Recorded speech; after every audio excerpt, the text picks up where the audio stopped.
सम्पूर्णमा क्रान्तिकारी अभिवादन। सर्वप्रथम त तपाईहरू सम्पूर्णलाई अखिल क्रान्तिकारी सर्लाहीद्वारा सञ्चालित यस युट्युब च्यानलमा स्वागत छ। आजको बसाइमा हामीले मार्क्सवादको समग्र विश्लेषण गर्नेछौँ। मार्क्सवादका विश्लेषणलाई मैले दुई भागमा विभाजन गरेको छु। यस पहिलो भागमा हामीले मार्क्सवादको अर्थ के हो, मार्क्सवाद र समाजवादमा के अन्तर सम्बन्ध छ, साम्यवाद र समाजवादमा के अन्तर सम्बन्ध छ, मार्क्सवादका विशेषताहरू के हुन् र द्वन्द्वात्मक भौतिकवादको सिद्धान्तहरू के छन्, हामी यस बारेमा चर्चा गर्नेछौँ। आउनुहोस् सुरु गरौँ। मार्क्सवादको अर्थ के हो? मार्क्सवाद क्रान्तिकारी समाजवादको एउटा रूप हो जसले आर्थिक र सामाजिक समानतामा विश्वास राख्दछ। यसैले मार्क्सवाद सबै व्यक्तिका समानताको दर्शन हो। मार्क्सवादको उत्पत्ति खुला प्रतियोगिता, स्वतन्त्र व्यापार तथा पुँजीवादको विरोधको कारण भएको हो। मार्क्सवाद त्यो सिद्धान्त हो जसमा मानव समाजको समस्याहरू, इतिहासको परम्परा विरोधी शक्तिहरू तथा वर्ग सङ्घर्ष प्रक्रियाको रूपमा देखिन्छ। यो सङ्घर्ष उत्पादन प्रणालीको त्रुटिहरूका कारण पैदा हुन्छ। मार्क्सवादी विचारधाराको जन्मदाता कार्ल मार्क्स र फ्रेडरिक एङ्गल्स हुन्। यी दुई विचारकहरूले इतिहास, समाजशास्त्र विज्ञान, अर्थशास्त्र तथा राजनीति विज्ञानको समस्याहरूमा संयुक्त रूपले विचार गरेर जुन विचारधारालाई विश्व सामु राखे त्यसैलाई मार्क्सवादको नाम दिइयो। आउनुहोस् अब मार्क्सवाद र समाजवादमा के अन्तर सम्बन्ध छ यसलाई जानौँ। साम्यवाद मार्क्सवादको व्यावहारिक कार्य हो, जबकि मार्क्सवाद सिद्धान्तको सैद्धान्तिक व्याख्याको बारेमा हुन्छ। मार्क्सवाद त्यो सिद्धान्त वा ढाँचा हो जसमा साम्यवादको राजनैतिक र आर्थिक विचारधाराहरूको लागि नियम बनाइएको हुन्छ।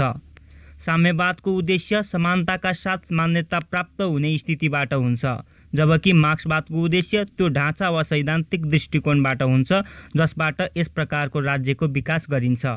मार्क्सवाद राज्यको विभिन्न पहलहरूको विश्लेषणका बारेमा हो जसमा समृद्ध र गरिबहरूका बीच कुनै अन्तर हुँदैन। साम्यवाद एक आर्थिक साङ्गठनिक तरिका हो जसमा एक खाले राजनैतिक व्यवस्था विकसित गरिएको छ जस अन्तर्गत सबै एक अर्थात् एक नै हुनेछन्। मार्क्सवादीको विचारधारा कम्युनिस्टहरूको तुलनामा अलिक फरक छ। एक मार्क्सवादी सामाजिक परिवर्तन ल्याउने बारेमा केन्द्रित हुन्छन्, एक साम्यवादी एउटा त्यस्तो समाज बनाउने बारे केन्द्रित हुन्छ जहाँ सबैजना समान हुन्छन्। साथीहरू, अब हामीले समाजवाद र साम्यवादमा के भिन्नता छन्, के कारणले चाहिँ यो दुवै पाटाहरू भिन्नै देखिन्छन् यस बारेमा चर्चा गरौँ। समाजवादमा सबै उत्पादनका साधन सरकारको हातमा हुन्छ र यसैको माध्यमबाट जनतालाई सेवा सुविधा दिइन्छ। त्यही साम्यवादमा सबै साधन जनताको हातमा हुन्छ र उनीहरू नै सबै चिजको लागि खुद जिम्मेवार रहन्छन्। समाजवादमा धर्मलाई त्यति महत्त्व दिइएको हुँदैन, सबैले आफ्नो धर्म मान्न स्वतन्त्र हुन्छन्। तर साम्यवादी सभ्यतामा धर्मलाई अफिमको नशा समान मानिन्छ जुन समाजको लागि हानिकारक छ। त्यसैले साम्यवादी सभ्यतामा धर्मलाई कुनै स्थान दिइँदैन। समाजवादलाई हामी एक आर्थिक नीतिको रूपमा देख्न सक्छौँ, तर साम्यवाद आर्थिक एवं राजनीतिक दुवै हो। अन्तिम भिन्नता छ कि हरेक प्रकारका लोकतान्त्रिक सरकारहरूले समाजवादका थुप्रै लक्षणहरू आफ्नो नीतिमा अपनाउँछन्। त्यही साम्यवाद कुनै सरकार हुनु नै गलत मान्दछ। यसैगरी समाजवादका विशेषताहरू के छन् त? अब यसलाई जानौँ। मार्क्सवाद पुँजीवादको विरुद्ध एक प्रतिक्रिया हो।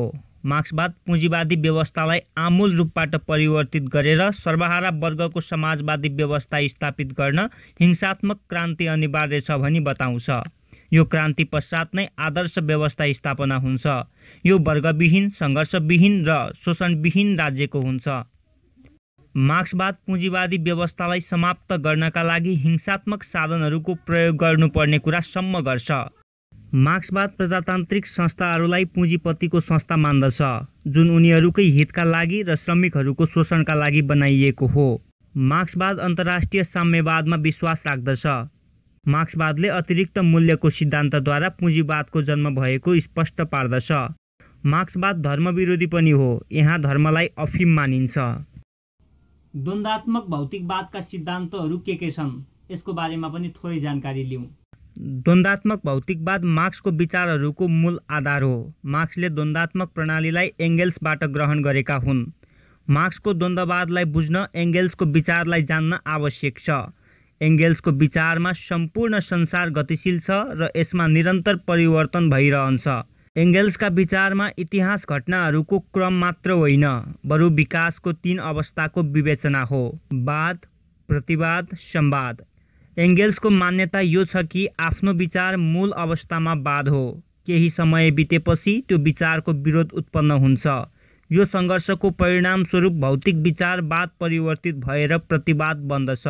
त्यसपछि जुन नयाँ विचार उत्पन्न हुन्छ त्यो संवाद हो। मार्क्सले एङ्गेल्सको द्वन्द्ववाद सिद्धान्तलाई स्वीकार गरे, तर एङ्गेल्सको विचारलाई अस्वीकार गरे। जहाँ एङ्गेल्स संसारलाई नियामक तथा विश्व-आत्मा मान्दथे, त्यहाँ मार्क्स भौतिक तत्त्वलाई स्वीकार गर्दछन्। मार्क्सले मान्दछन् कि द्वन्द्ववादको आधार विश्व-आत्मा नभएर पदार्थ हो। यो भौतिक पदार्थ नै संसारको आधार हो। पदार्थ विकासमान हुन्छ अनि यसको गति निरन्तर विकसित हुन्छ। विकास द्वन्द्वात्मक रीतिमा हुन्छ। वाद, प्रतिवाद, संवादको आधारमा नै विकास गतिवान रहन्छ। मार्क्सका विचारमा पुँजीवाद वाद हो, जहाँ दुईवटा पुँजीपतिहरू र श्रमिकहरू हुन्छन्। एक धनवान र अर्को निर्धन हुन्छन्। यही दुईको हितमा विरोध उत्पन्न हुन्छ। यो विरोधी वर्ग सङ्घर्ष हुनु आवश्यक हुन्छ। यस सङ्घर्षमा श्रमिकहरूको विजय हुन्छ अनि सर्वहारा अर्थात् श्रमिकहरूको अधिनायकवाद स्थापित हुन्छ। त्यही प्रतिवादको अवस्था हो। यी दुवै अवस्थाहरूबाट अर्को तेस्रो या नयाँ स्थिति साम्यवादी समाज उत्पन्न हुन्छ। यस स्थितिमा न वर्ग हुन्छ, न वर्ग सङ्घर्ष, न राज्यले आवश्यकता अनुसार समाजबाट प्राप्त गर्दछ। त्यो तेस्रो स्थिति संवादको स्थिति हुन्छ। एकछिन कहीँ पनि नजानु होला, हामी अर्को भाग लिएर फेरि आउनेछौँ। तपाईहरु पनि आइदिनु होला है। नमस्कार।